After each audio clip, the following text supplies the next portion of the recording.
Bonjour mesdames et messieurs, bienvenue sur cette troisième série où nous attaquons désormais le Pérou. Alors la dernière fois nous avions attaqué le Japon et encore avant le Vietnam. Bon, vous voyez que c'était beaucoup de pays en Asie, donc j'ai décidé de choisir l'Amérique du Sud.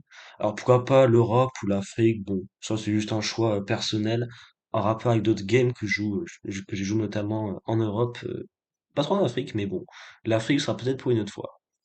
Euh, pour l'Amérique du Sud, du coup, j'ai choisi le Pérou. Donc, Pérou, c'est sept patries-villes, dont deux qui produisent du ravitaillement et deux qui produisent des composants. Donc, c'est un schéma plutôt classique. Euh, et en gros, on a quatre potentiels ennemis dès le départ. Colombie, Brésil, Bolivie et Chili. Le Brésil qui attaque le Pérou, vous voyez que toutes ces villes ne sont pas du tout à l'ouest du pays. Donc, Brésil, je pense, on peut éliminer comme ennemi potentiel dès le départ du moins.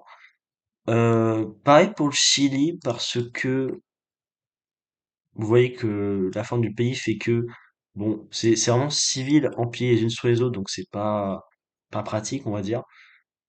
Vous voyez que par exemple si l'Argentine attaque le Chili et que comment dire, si l'Argentine attaque le Chili et envahit cette province, et bien ça coupe le pays en deux littéralement, donc voilà, c'est vraiment pas pratique.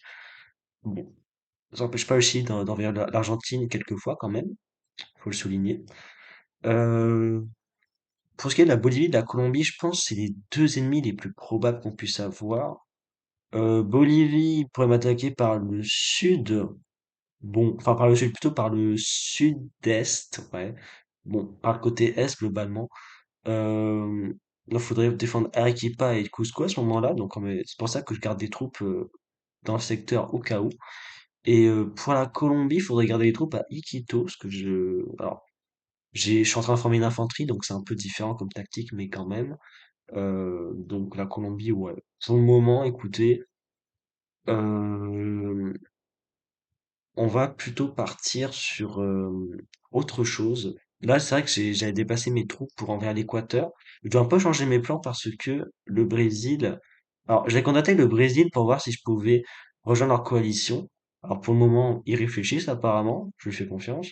Et puis pour l'Argentine qui demande que lui et moi devenons amis, puisqu'il le Chili a déclaré la guerre dans la déclaré la guerre à l'Argentine et donc l'Argentine voudrait que j'occupe le nord tandis que lui occuperait le sud. Euh, Comme mes troupes vont pas arriver tout de suite, pour moi je vais lancer quelques troupes vers l'Argentine, vers le Chili, pardon. Et si je vois que bah, ils m'acceptent pas dans la coalition, on changera de tactique. Donc pour ces troupes-là, ouais, on va rester comme ça. Puis pour ici, par contre, voilà, ça va faire ouais, 6 troupes. Ça manque un peu, ça manque un peu. Bah, je pense, il y a une troupe qui est ici, ouais, on va la mettre là. Pour l'Équateur, la petite île, si jamais on déclare vraiment la guerre à l'Équateur, on ira la chercher plus tard, si jamais. Voilà. Bah, j'espère qu'ils vont m'accepter dans leur coalition, ça fera des problèmes en moins.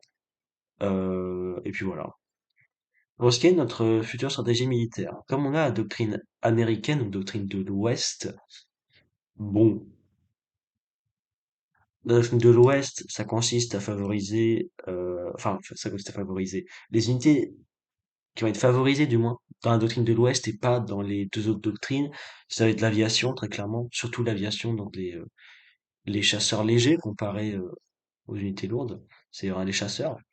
Même si, alors, je crois, ouais, la doctrine européenne, elle doit rivaliser avec la doctrine de l'Ouest pour seulement le chasseur bombardier, je crois, je suis pas sûr.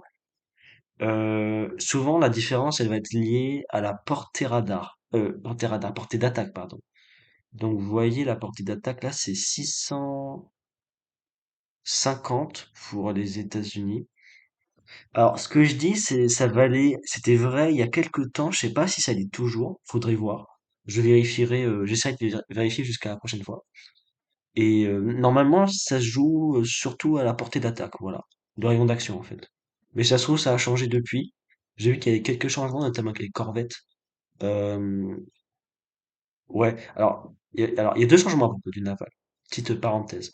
Avant, il fallait chercher la corvette, faire la recherche des corvettes pour faire la recherche des frégates, et il fallait faire la recherche des destroyers pour faire la recherche des croiseurs. Maintenant, on n'a plus du tout besoin de, par exemple, faire la recherche des destroyers pour faire la recherche des croiseurs. Vous voyez que c'est indépendant. Avant, il y avait une flèche qui partait vers le bas, comme ça, pour les deux. Maintenant, il n'y a plus. Donc, voilà, ce genre de flèche, un peu, vous voyez, il y avait ça pour les navires. Il n'y a plus ça maintenant. Donc, au début, je me suis dit, attends, c'est bizarre. J'avais marqué ça dans ma game que j'ai commencé il y a 7 jours avec la Chine. Et donc j'avais marqué ça, je me suis dit, mais c'est bizarre. Est-ce que c'est vrai pour toutes les doctrines? Et ben j'ai l'impression que c'est le cas. Donc voilà. Première info. Deuxième info, la corvette. euh, Si je dis pas de bêtises, la corvette, normalement, elle avait ses points de vie divisés par deux lorsqu'elle était en eau profonde, donc en haute mer, donc dans le grand large, comme c'est marqué. Et maintenant, vous voyez que les points de vie sont vraiment, c'est les mêmes en fait. La seule fois où on a retrouvé les mêmes points de vie, c'était pour la corvette au niveau max. Et maintenant, c'est depuis le niveau 1, tout simplement. Voilà. Donc, je trouve que c'est quand même un assez gros changement. Bon, sa vitesse après est toujours désavantagée en haute mer, mais bon, c'est vrai que ça peut être important dans certains contextes, mais les points de vie, ça l'est encore plus. Donc, il y a sûrement des joueurs que ça arrange, voilà. Donc, pour ceux qui ne savaient pas, maintenant vous le savez. Euh, donc nous, forcément faudra qu'on avantage l'aviation. Euh, Chasseur bombardier, je pense qu'on formera, ça paraît être un bon choix. Chasseur de sécurité aérienne, faudra y penser aussi. Et puis bon, les drones, on verra bien si on note pas pour les drones, on optera pour les radars terrestres.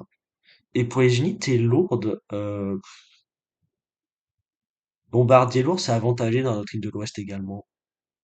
Bon, là, on a un 8.5 contre l'infanterie, et si c'est toujours vrai, normalement, pour les deux autres doctrines, on retrouve 7.0. Donc, un petit gros avantage quand même, voilà. C'est un avantage qui fait plaisir quand même. Bon, donc, je sais pas, j'imagine bien embarder avec le Pérou, mais je peux me tromper. Enfin, bon, c'est un investissement assez colossal quand même, donc à voir. Et donc, pour recherche, pour le moment, j'ai fait les corvettes, les véhicules en connaissance et l'infanterie. Voilà.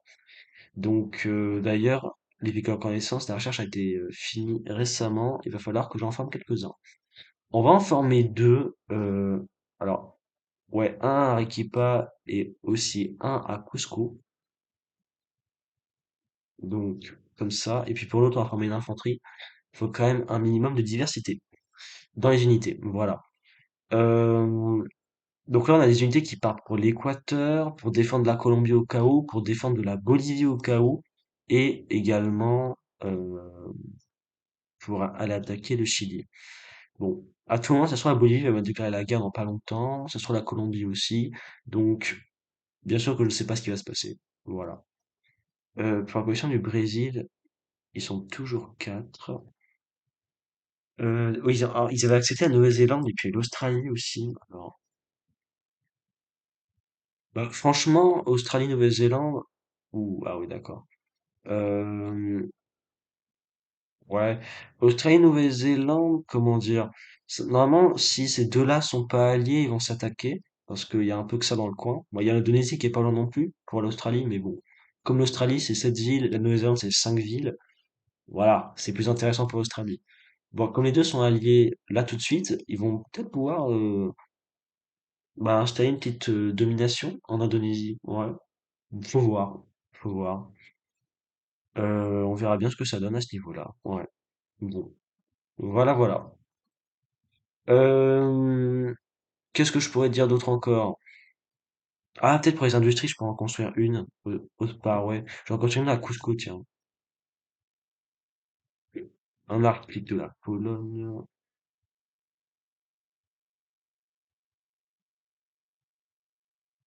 Hmm, une autre coalition. Ok, la Pologne. Il y a quoi d'autre comme coalition dans la game? Il y a Égypte, Afghanistan, c'est bon. Ils sont plutôt assez éloignés comme pays, ceux-là. Donc, pas à craindre. Alors, il y a la Pologne, il y a l'Arabie Saoudite, il y a les États-Unis. Ah oui, alors États-Unis, bon, États-Unis, Canada, why not? Par contre, l'Autriche, qui a vraiment rien à voir. L'Angleterre et le Japon, à la limite, on verra bien ce que ça donne. Arabie Saoudite, c'est une coalition qui se tient, ouais. Et la Pologne.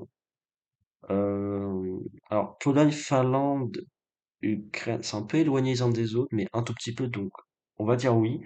Puis après, il y a la Chine et la Russie, d'accord. C'est pas parce que vous avez un gros pays que vous allez gagner, les mecs, hein. Dites-vous bien ça. Le Mali qui a déclaré la guerre à tout le monde, j'ai l'impression. Donc il doit déclarer la guerre dans pas longtemps, logiquement. Il y a un mec comme ça à chaque fois, hein.